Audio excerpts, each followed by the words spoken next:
All right, boom. So Brandon Aubrey's staying a Cowboy.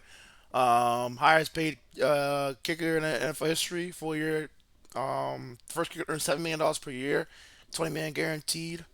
Yeah. I mean, look, I love this deal for Dallas. I thought Jerry would let him walk or let him go or trade him or something like that. And this is a real dude. This guy is a weapon, like literally. I mean, he's a generational kicker. I mean, like, and the fact that Dallas can like, it's just kind of crazy. Like, they already have one of the most explosive offenses in the league, and then watching them after like, okay, like the 2 minute drill and all kind of stuff, they only have to go to like what, the 40, 50, maybe even not even that. Like, I mean, like they don't have to go far to get in his range, and like, so that's a weapon.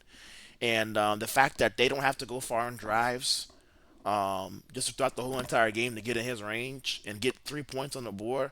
Like I think like this dude is just, if you look at the points he scored for Dallas, I think he might have outscored Dak one year.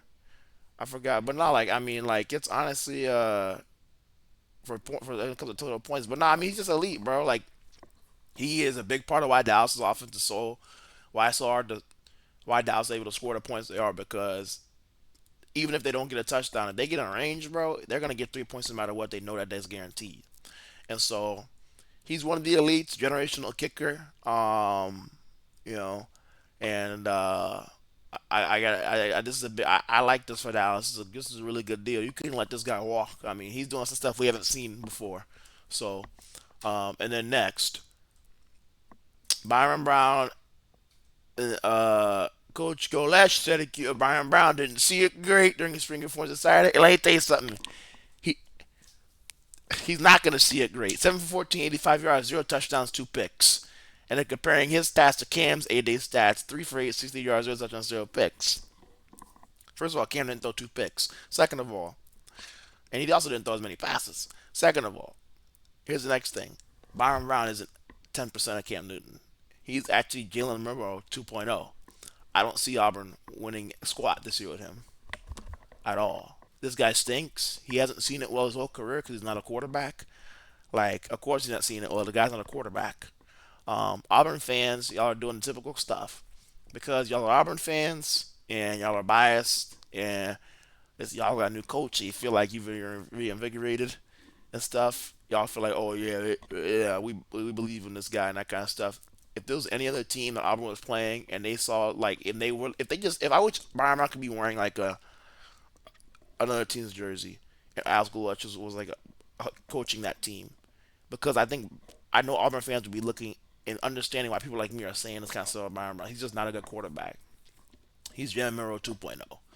And so, and what's the joke? He's a Popeye's biscuit away from being a tight end. I mean, I heard somebody say yesterday or the other day, like this dude should have been rushing the passer.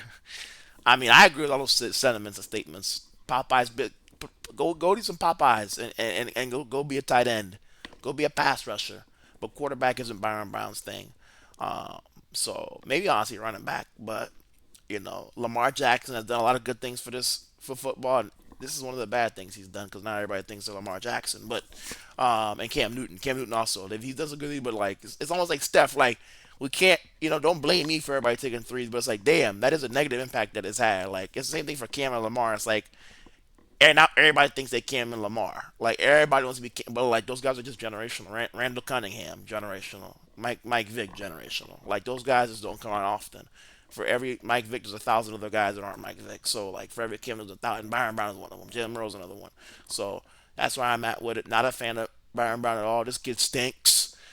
And I'm just gonna be in for a long. And also, I'll say this: Auburn's ability to not hire coaches has been unbelievable. But how much money has Auburn wasted? They were spending big under Hugh Freeze, from what I heard, and honestly, they had to. The roster was loaded. You don't get the roster they had. What's his name was there? Hugh Freeze was there. Unless you spend big, they were spending big in NIL. And now I'm sure new coach they're going to be spending. They're spending even bigger. Maybe not bigger, but they're spending big again. Under obviously new coach, new family is reinvigorated. I would like to see like when Auburn looks back and be like, damn, how much money did we waste spending on Alex Golesh and Hugh freaking Freeze? How much money did we waste?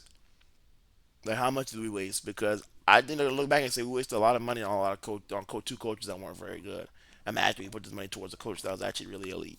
We'd be a powerhouse. So Auburn's they also remind me of Texas. Like it's like man, if they ever get the right coach, they're gonna be a powerhouse. But they just don't know how to hire coaches. And also too, I want to see. Something I'm thinking about. What if Auburn struggles this year? And I think they will. It's almost not even if. It's more like when. And they have another bad season. Is DJ Durkin hit the market as a defensive coordinator? I know I would. I'm just thinking about it.